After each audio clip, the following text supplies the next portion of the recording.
So you get to pick whichever gift you want. Then when number 2 comes up and each person after that, you can either take a gift from the table that hasn't been opened, or you can steal somebody else's gift. The objective is to open it, and everybody, you need to show it. Hold it up and show it and tell us what it is. Because sometimes it's not obvious from looking at it from a distance, okay? Nobody is off limits for having their gifts stolen, no matter where they are in management or who they are or how nice they are. If you want to take it, Lynn is going to track the number of steals, because we have gifts always that are popular. So once the gift is stolen 3 times, that person owns that gift.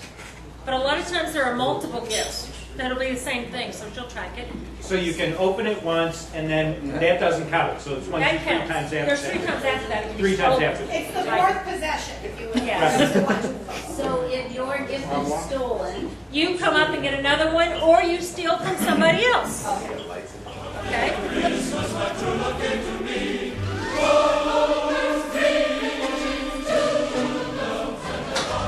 Tommy says he's leaving. So I was like, I can't talk about this now, I gotta talk to you later. So he agreed to come to my house. So those of you who don't know, Tommy is leaving the company. And as I said at my the sales staff meeting, if you come up here, I have something to give you. You have to stand up. Come on. I said at the sales staff meeting, no, he's not going to Brazos, because everyone's faces him. So Tommy's obviously been around a very long time. It was, for those of you who don't know, it was Jeff, Tommy, and myself, and Larry. We're at Jeff's house for, I think, 2 years, every day, every single day, working on his house. And so a couple things we wanted to give you. So first, here, I'll let you open that. Thank you. You think? There's a story that goes along. There's a I'll little let you bit of a open it question first. mark on that. is the ball in? And then I'll mix in the story. Trophy. Nice, thank you. Yeah. So You gotta read it to the rest of us. so I'll read it. So it says, Tommy, it says 17,257,456 in sales in 9 years.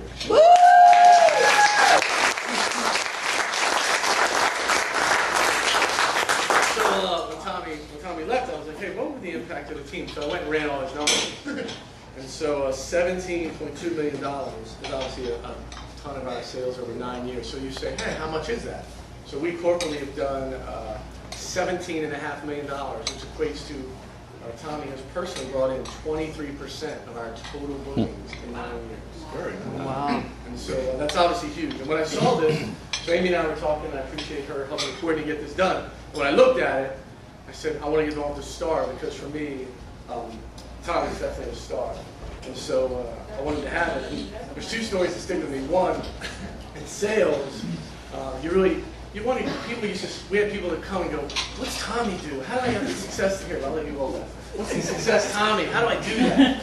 And I'll tell you that to be successful in the sales side of the house, it takes so many things to have behind the scenes that people, you can't imagine all the extra effort. And the one thing that always sticks with me, when we had IACP down in Miami a couple years ago, Tommy, he doesn't even know this, we were kind of working, we had a little reception later that night. And we were in the lobby kind of soliciting and giving folks flyers and all. And I watched him go up to people we did not know at all and approach them, cold walk up and be like, hey, we're having this reception, start a conversation with them and actually get them to come to the reception. And that skill, the ability to walk up to someone cold you do not know, I saw him, it was amazing, and I knew how special that trait was. And so, no doubt, from a corporate perspective, we're going to miss you immensely. And I consider Tommy a dear friend, and he's done so many wonderful things, and I'm going to miss you personally. Thank you. On the funny side, I would say, in addition, forget all the wonderful things he's done as a company, I will also miss your humor. So for those of you who have not been a part of Tommy's humor, I'll just share one story.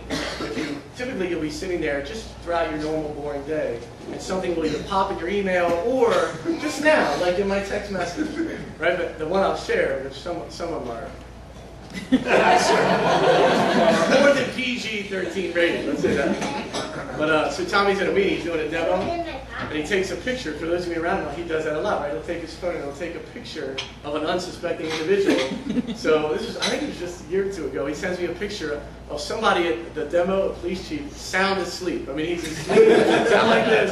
He sends me the picture, one text, and then goes, demo's not going well. So I'll just tell you, I have a bunch of those over the years. And so not only have you made a great, obviously, for all your success, but again, culturally, and those funny things. For those of you not been privy to those, I'd ask you to tell Tommy to share a couple ways at his new venture. And so I really appreciate, we corporally appreciate all you've done. Thank you, everyone. I appreciate it. We have one other gift. Aaron has another gift. Oh, Lord. This can't be good. I don't have much to say about Tommy. Yeah, we want a great speech. I don't give good speeches. Tommy actually did a lot when I first started the company, obviously training and everything, but I'm only going to remember the funny stuff. He really pushed me to be a better salesperson because there's always a little competition. He's always trying to tweak you and make you do better. The two things that stick out to me the most is in the early days before everybody emailed and scanned purchase orders to us, typical end of the year stuff, kind of the way you see us now scrambling.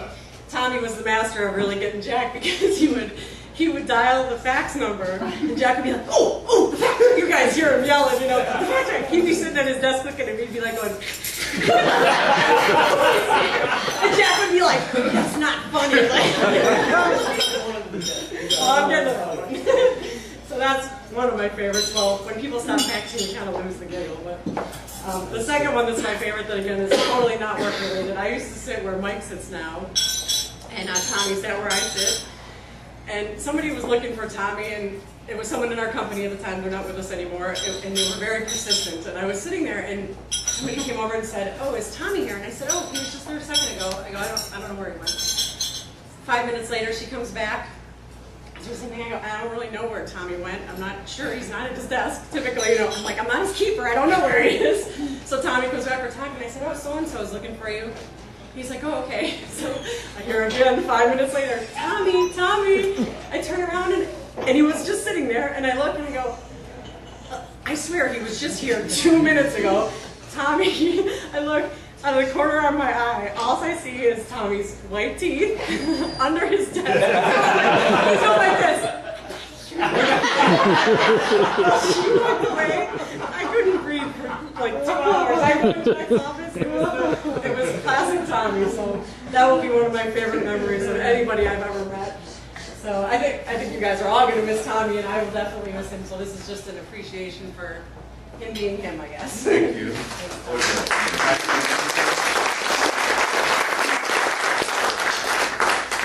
hideout? Ooh.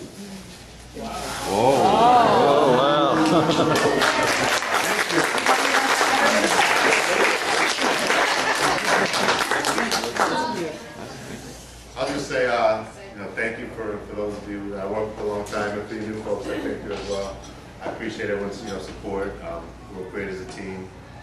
Just for those of you who don't know that are still fairly new, when you have some time, get with Jack or Aaron or somebody. And just the early days are funny. I look at this lunch we're having. Jack and I and Jeff were at Jeff's house at a table like the size of this, and we'd have to sell like $20,000 to get a $20 lunch. For those of you who know Jeff, we had to twist his arm, go to McDonald's after we sold a $100,000 deal. But to get to this stage, it's great. Again, for those of you who haven't been here for a while, you should talk to the folks. Just understand maybe the history of the company and where we are now. It's tremendous. I was a cop in Boca 10 years ago or so. Jack's twist my arm to come to a guy's house, work for free, with no benefits, leave swap, which I always wanted to do. I had 2 kids at the time. I was like, leave the salary and the benefits and the stability, or go to sit in some random guy's house with no benefits. And to be honest with you, we had no pay either at the time. It was a startup company, so there's no income coming. And I chose option B. My wife wanted to strangle me at the time, but it turned out great. Right now I'm just moving on to do some other things. Nothing in particular at this moment, but just looking to move on, grow professionally. If any of you need anything, feel free to reach out to me. Again, personally, I want to say thank you to all of you. You guys have been great company. Hopefully I'll talk to you guys soon. Thank you.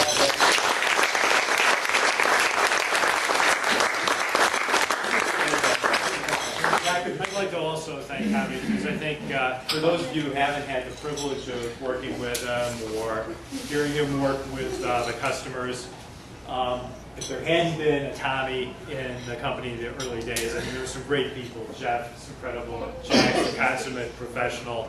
But the initiative and that sales spark that got the company from the early days to where we are now, and most of us, I think, wouldn't be here if we hadn't had Tommy here to do that. And we'd like to, I think, as individually and as a company, always in the future be friends with Tommy. He's welcome to come and see us, and I hope in whatever he's doing that he keeps us in mind, and I hope we can do something for you in the future to help pay you back for all you've done for us. So thanks, Tommy. Thank you.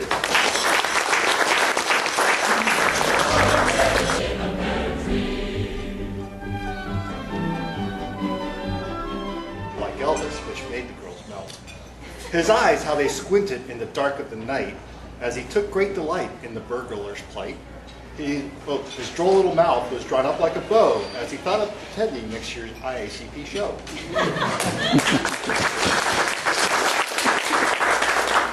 It's a very full pipeline you work hard to achieve. It takes a bit of insanity to make us believe that when your contact says yes to your offer best, to forecast we go without considering the rest.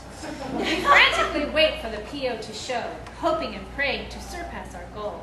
We borrow, we beg, we laugh, we cajole, all in the hopes that tomorrow we sold.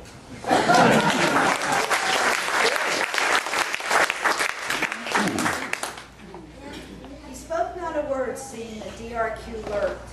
He coded PM requests and asked QA if they worked. Laying aside his laptop, he struck a tired pose. As QA gave a nod, the NPS score rose. The PM sprang into action, giving customers a whistle. To user acceptance, they all went like the launch of a missile. And I heard him exclaim, "There's hardly a bug in sight. Merry Christmas to all, and keep up the quality." So I looked at my issue tracker and was checking it twice, making sure all my DRs were totally nice. When what to my wondering ears should I hear but a quick voice warrant for St. Nick to appear. With a little old driver so lively and quick, I knew in a moment it must be St. Nick. More rapid than the quick ticket citations did fly for speeding, running a red light, and a DUI.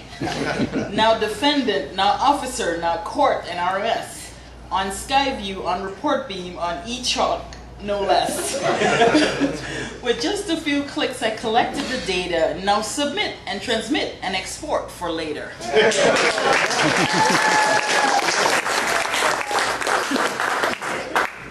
dry leaves that before the wild hurricane fly, when they meet with an obstacle, mount to the sky. So off to their computers the developers did go to run code and more code and more code for APS 2.0.